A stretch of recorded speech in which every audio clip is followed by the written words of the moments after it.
howdy, howdy, howdy, folks. Howdy, howdy, howdy, folks. Howdy, howdy, howdy, folks. Animation time again. Animation time again. Yes. Well, looks like we're getting a little closer, huh? We're almost, I think we might be almost done here in terms of getting all our drawings out here. You can see it's working pretty fluidly. I think the last little part here in the in-betweens that we need to add um, represent just the very ending part, because I think everything is working pretty good. I think that hair thing is okay. It does kind of move a little quick on the end, but I don't know. I think that's all right.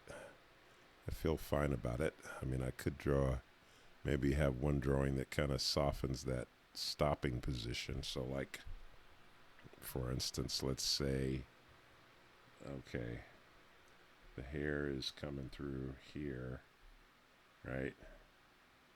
So ding, ding, ding. That's where it's settling right there. Let's see, this is 6 frames here. So I could split this halfway. And I could put, let's see, in the first part of this hold, I could put an extra drawing in here. So I could come here and say,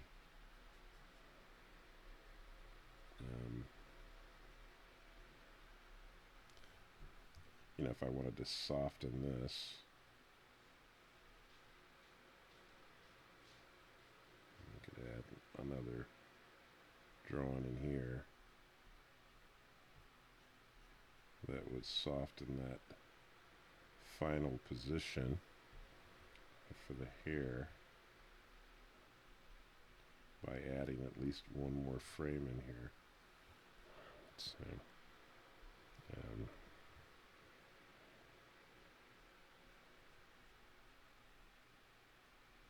at least one more frame. This is coming up to there.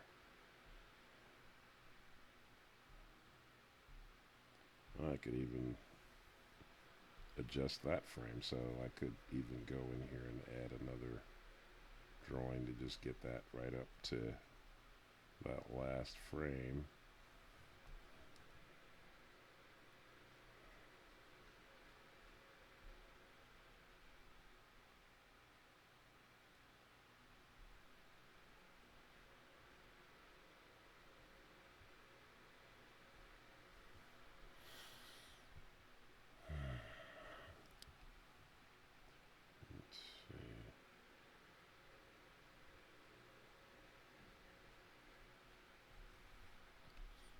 See what that looks like.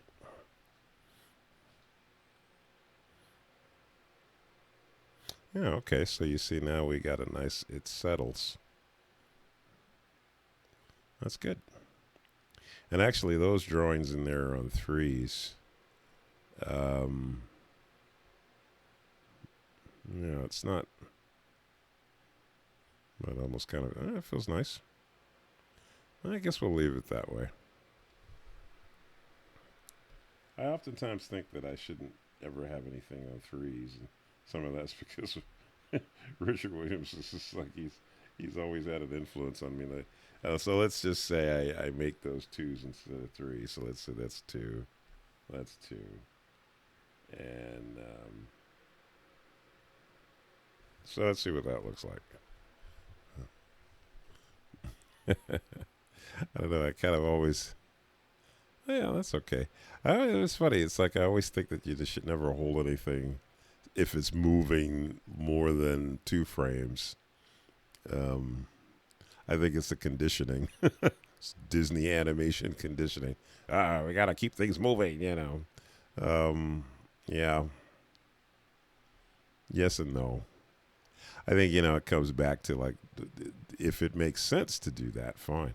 Like he's blinking. The blinks are on 2s, but I mean, you could certainly put some in betweens in there if you wanted to slow that down too. So, but I think that's good. All right, so then after that, then we're kind of settling in on the last part. So now we want to go, so here, so now see, now he's starting to close his mouth here. That's an 8 frame difference there. So we could leave the hold and split. We'll do a split halfway, duplicate split halfway on this, thus giving us 2 4 frame increments here. So like the first one here, we could just do your general in between on the mouth. So that's going to be, let's see.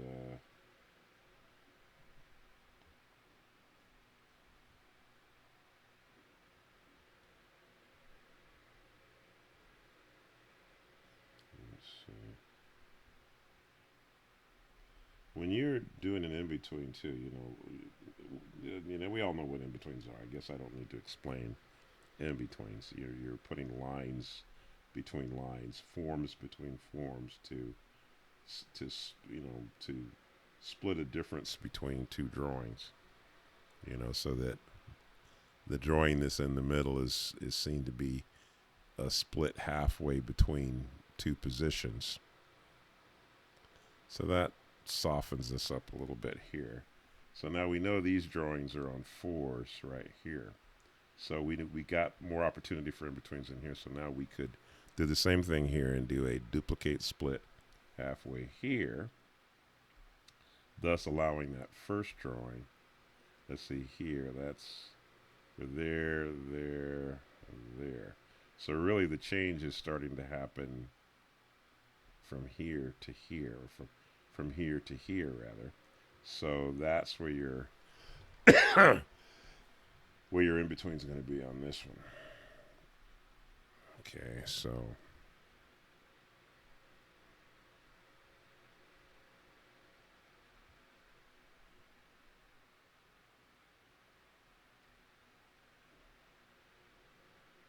we go. Sometimes if there's a lot of stuff going on in your the action of your character, you might have to kind of roll back and forth between drawings to see where the change really is, because sometimes you don't see it just when you're looking at the onion skin. So now here, see his eyes start to move down. So you could hear they're down here, they're up there. So you've got a position in the middle here where you could show that change by in betweening the eyes coming down.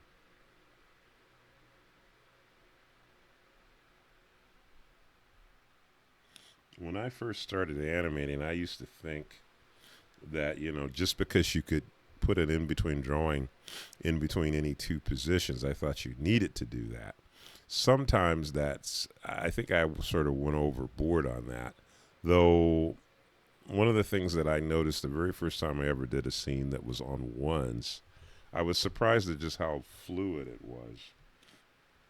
And I realized that the advantage of having something on ones, I could see why you would put something on ones. Because there's just such a fluidity to it. But to some degree, I think I realized that at some point, I guess I must have accepted the fact that that it wasn't really necessary. Let's see. So we're here, there. All right. So here's a 4 frame difference here. Now we can do the same thing here and do a duplicate split, so that now we've got a drawing in between here. So here to here can be bridged with this in between. Yeah. All right. You got two things going on here. You got the mouth starting to close, and you've got the blink starting to happen from here to here. So now with this in between,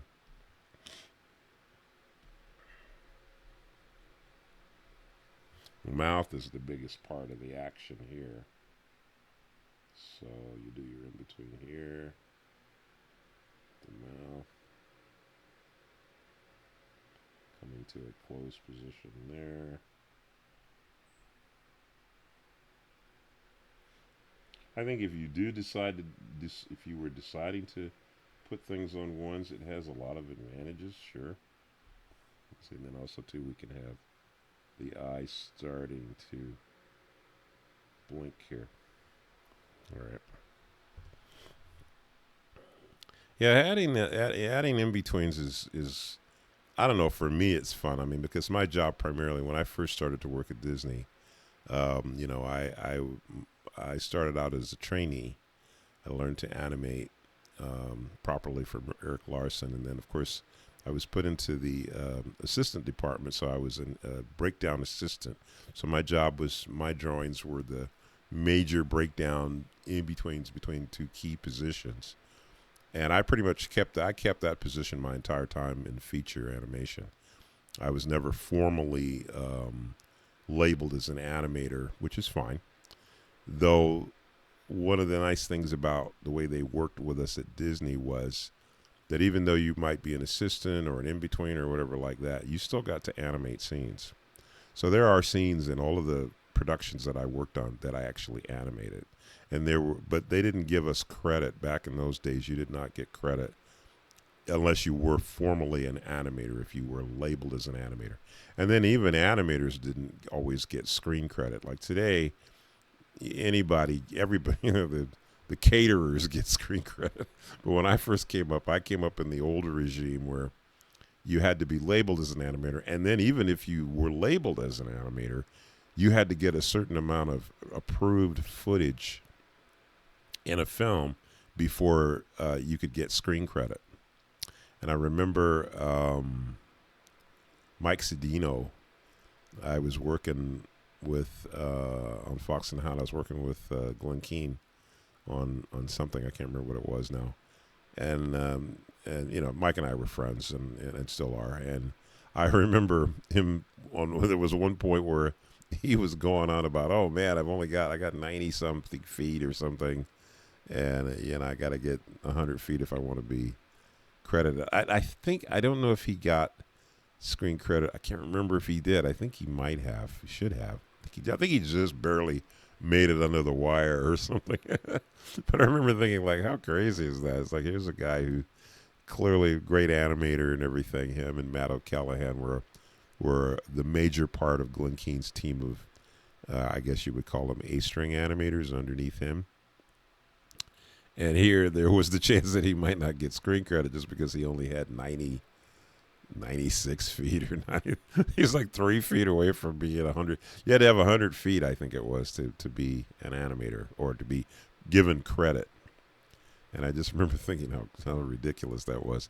But, you know, anyway, I mean, after I left Disney, in fact, when I left to work for Richard Williams during the strike of 1982, I think it was, or 83, 82, I think it was. Anyways, that year was the year when they did Black Cauldron, when they released Black Cauldron. That was the first time they gave credit to everybody. And I wasn't there. So I don't think I got credit on Black Cauldron, but I worked on that one too. So anyways, that's okay. It doesn't matter. You know, my main reason for going to work for Disney was to learn the craft, to learn the art form properly, because I felt that, well, Disney, that was the place that you were going to learn the real stuff, you know, and I was right. It was, or it is, rather. So anyways, a little sidebar story there, if you ever wonder. Okay, so we got enough in between to get into there. Okay. So I guess I could keep going here. Let's see. This is okay. So there we have an 8-frame difference there. So I'd say we couldn't. Okay, split halfway on this. Oh, all right. So we're gonna go from here to here. So yeah, let me So we'll make this an in-between position. And the eyes are going to be, we're going from there to there. Alright, so, yeah. Alright, so.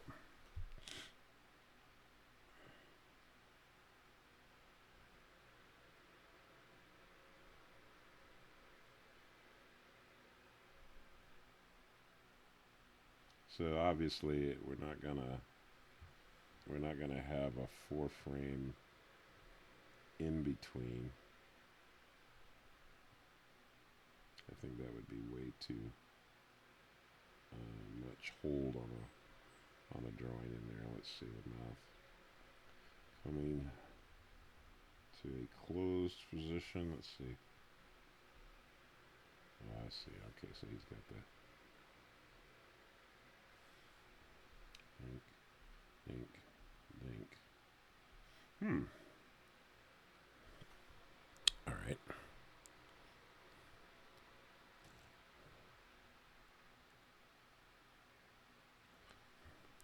Well, I think probably I would say that I could put another drawing in there. I want to keep that same timing. I think what I'm going to try here is I'm just going to bring this down to 2s.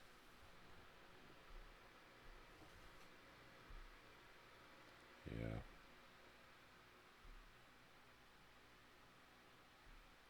Now that is 8 frames. All right, so let's see. We'll do the same thing here. We'll duplicate split halfway. So we're going from there to there. I think what we'll do here is, I feel like I only kind of need one in between on here. My gut reaction is to make that one in between. So his eyes are coming down to close.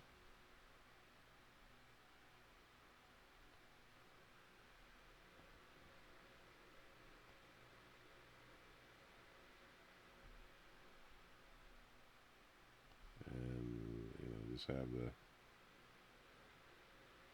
mouth's gonna close here.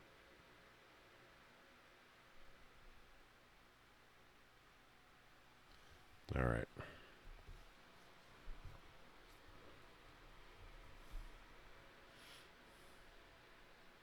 Yeah.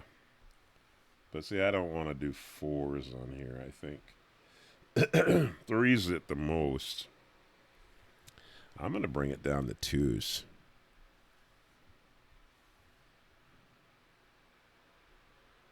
Oops. 2s. Yeah. All right, let's see.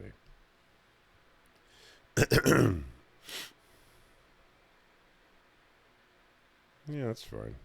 And then, he's opening his eyes back up. So, all right. So we'll do another duplicate split halfway. The first part is there. That's what we're going into. So our in between is here. The eyes are opening. I think they're opening, right? We're there. Yeah, the close and then open. Exactly. So I don't think that the eyebrows are doing anything. Oh, the mouth is. Yeah. Okay. So the eyes are going to open back up here. Right.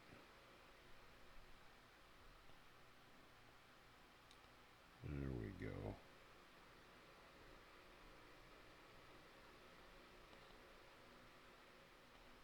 All right.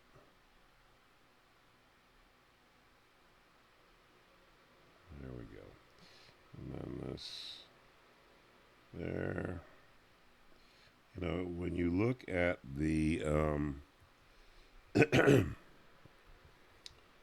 see, there's kind of an illusion that happens. I think I know when you're looking at something that's on the screen being held as a hold position.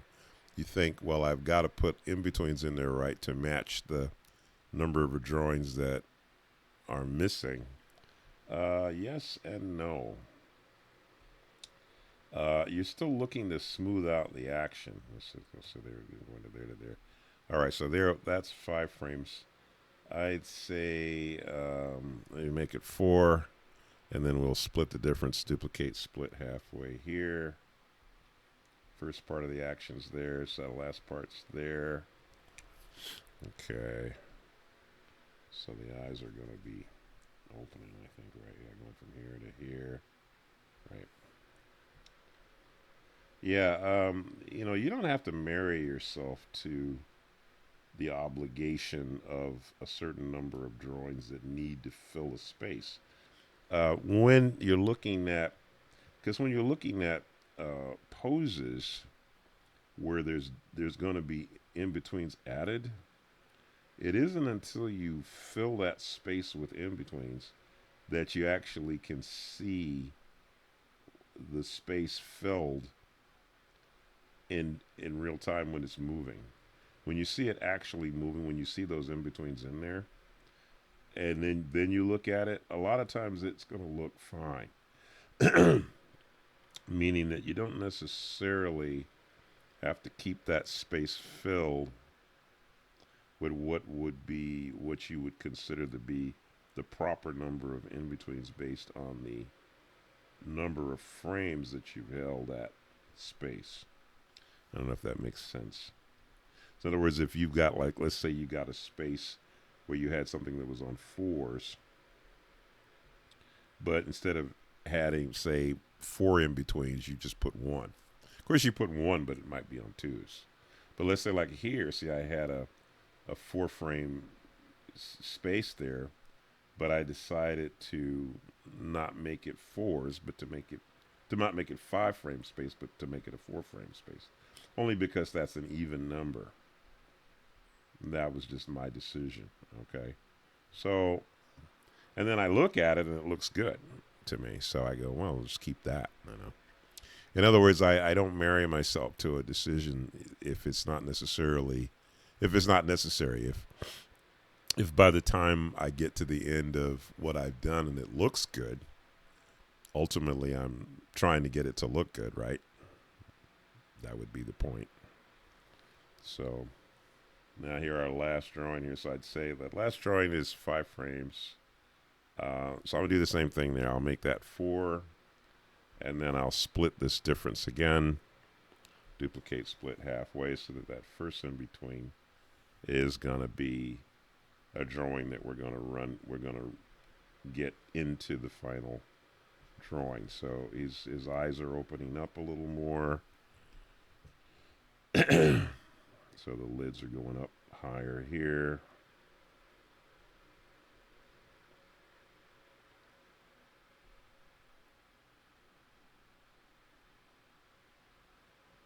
There we go.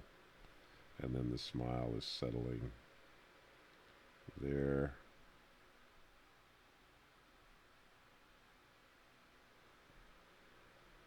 Let's see.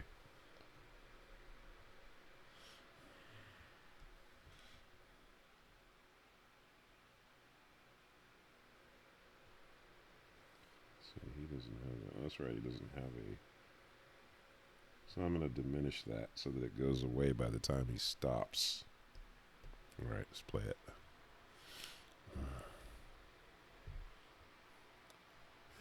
Yeah.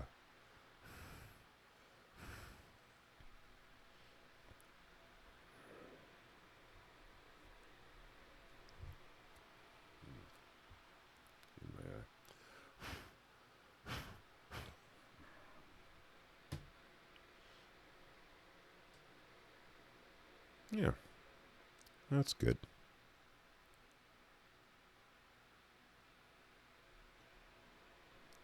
And see, I don't even necessarily think I even need to have a hold at the end. I could. Right now, the hold would be just 2 frames. I mean, I could make it 4, but I think I'll just leave it this way. Because the hold, that's an easy enough thing to change later if for some reason I want to hold on that look at the end. I could, but I think that's fine. Yeah. Here we go. All right, so we have all our in-betweens. Our scene is done. So the next step's going to be color. Yeah. All right. we've done a lot. All right, so we've got our scene all animated now, and I'll make a decision on the next pass through as to whether or not I'm going to clean this up and then paint it, or whether I'm going to paint it rough. I did just notice something here. I noticed that on his neck, on his sweater there, I think I may have made a little faux pas in there on the sweater that might needs to be adjusted. Let's see. Hang on a second here. Since I'm here, let's stop. All right, so let's see where. So it starts to move. Yeah, see right there, the thing on his sweater would be there, right? The next frame, same thing. I didn't draw that. I'm just drawing it freehand here, and I think I'm gonna be okay. Let's see. It's there. Now here.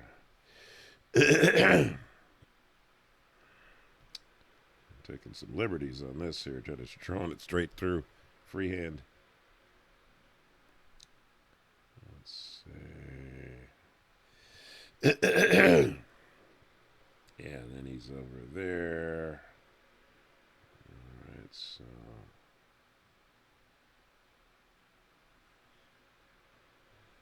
This is why you flip so much. Yeah, there we go. All right, I think we fixed it. Let's see.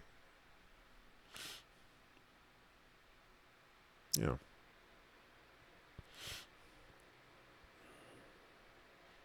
Yeah. Okay. Well, that's consistent. Yeah, so it's a little thing on his sweater there. Yeah. All right. Okay, so I think we we got the main bit. We got the bit working. All right, folks. Well, there you go. So all done, and the next step, like I said, is going to be cleanup and color, or just color. We'll see which way I decide to go on that. As I mentioned before, on color, you can do a cleanup. Your cleanup, of course, would be on a separate layer, meaning that you have to go over every drawing. There are other ways to do cleanup. Sometimes you can touch up your drawings rather than make a line, but I guess it depends on how tight you want your clean drawings to be, or whether sometimes if you want to do things like a color line on certain parts of the character, then you would have to go over and ink everything. So that becomes a decision that you make creatively. I generally have in the past enjoyed having a kind of rougher drawing and coloring that, as opposed to doing cleanup, only because it just adds another layer of time. But like I said, that all comes back to whether and how much work do you want to put into it. How much, how do you want the production to look? And this is probably part of the reason why, as an animator, I tend to work somewhat clean from out of the gate. But everybody isn't going to feel comfortable doing that. You're going to be better off working in a way you feel comfortable in. Most people will like to do sketchier roughs to start when they're feeling their way through the animation. So they would have to clean up something or touch it up anyway to get it to a place where they can put a color line around it or behind it, color behind it. All right, folks, have a beautiful day. This is Friday. The weekend is upon us. So like I said, I probably won't do anything tomorrow. I generally don't work on the weekends. But so I will see you on Monday, and we will resume this. We're close to the end, so it probably won't take too long to get through and have a finished color scene. My prediction would be probably sometime next week this will be all finished in color. All right, folks, remember to thank God for your talents and gifts that He's blessed you with. Have a beautiful weekend, and don't forget, Jesus is our Lord.